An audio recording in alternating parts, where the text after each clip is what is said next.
load a new exercise or scenario into the HOTS simulation program.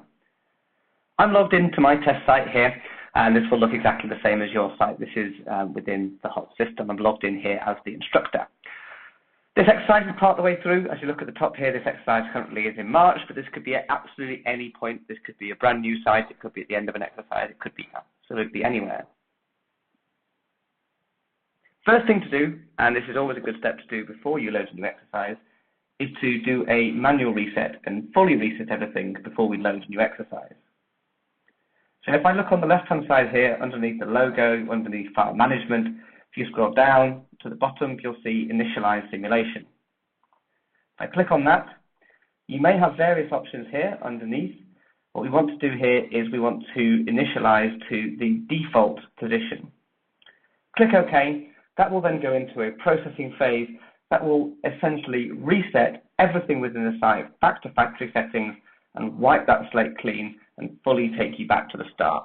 This is always a good idea because it clears away any of the pre-saved settings and scenarios that you've loaded in before, and then we know we're starting from ground level. Okay, that's done. That will only take a few seconds. That's now done. Now what we can do is we can load our new exercise. Again, looking underneath the logo in file management, the first option we have here is load exercise. If I click on load exercise, it will then ask us to select what we wish to load, and then we can load it.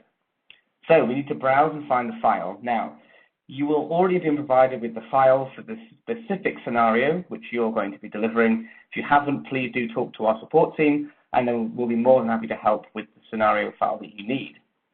Once we click on browse, you then need to navigate to that file. I have one here ready. This is for a revenue management based course, and this is the name of the file. So the file name will always have a file name like this, RM course, and it will always be a .xml file. Once we've navigated to that, we click open. We then click load underneath. That then takes that scenario file and it's now uploading it into the system. Now, a few things to be aware of here. Once this load process starts, you should not click any other buttons. Just take your hands off the keyboard and the mouse and let it process. Certainly don't click back, don't click refresh, don't try and hurry it along. Depending on internet speed will depend on how long that takes to upload. As you can see, that's only taken a few seconds to upload on my system. That has now uploaded into HOTS, and all of those preset conditions are now applicable within the system.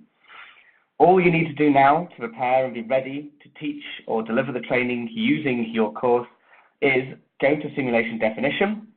You will need to set the number of teams here. By default, it will always load to no in terms of interactive.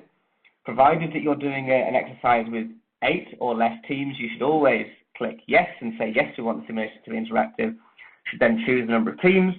I'm going to say that we'll have 6. All of your other settings will be remembered from this page. Click save and exit. That will then add those additional teams. That will then take 1 team and it will then increase that to 6. Again, that's only taken a few seconds and that's now ready. The final thing we need to do now before we're ready to go is we need to go into usernames and passwords, and here we need to make sure we've got our usernames and passwords created. I have 6 teams here, so you can see I already have 2 set up within this site, but I want to have 6 teams, so I'm going to change the number of seats here to 6. I want to keep the previous values because I want to keep the ones I've got here. I don't want to have to enter those again, and then I can click update. That then adds those additional seats for me. I can then allocate from the drop-down menu 1 login code per team. Now you can have 2 login codes per team, 3 login codes, 4 login codes per team. That's entirely up to you. You can then choose what you wish to call them. So here I'm going to just call these teams to make sure that those are all ready. So that's team 4, then I have team 5, and then finally I have team 6. Now again, if you've entered passwords before, they may be remembered by the system. So you can see here I have some different ones. So clearly 1 and 2, I'd set very simply just to numbers. Passwords for teams 3, 4, 5, and 6, I'd set to hotel names. So again, I might wish to use my hotel names here because that's going to be an easier option for people to remember. So if I enter 1 more, there we go. Those passwords are all done. I make sure I double check I've got 1 per team and those are all in the right order. This column here that says name, this is what will actually appear. So as you can see here, I actually put team 4 in twice. So always best to double check this. Make sure you've only got one per team. So team 1, team 2, team 3, team 4, team 5, team 6. We've definitely got a password for each team. That's what you can give to the team. So maybe they feel they can log in. Then click save and exit, and that'll take us back to the home page. And that's it. You're then ready to go. You're ready to go and utilize the simulation with your group. So those are the key stages that you need to do.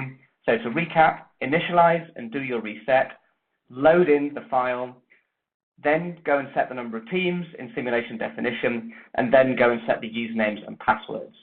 Now, of course, do rewatch this video if you need to go through that again. And if you have any trouble with any of that, please do contact the HOTS support team. Thank you very much, and goodbye.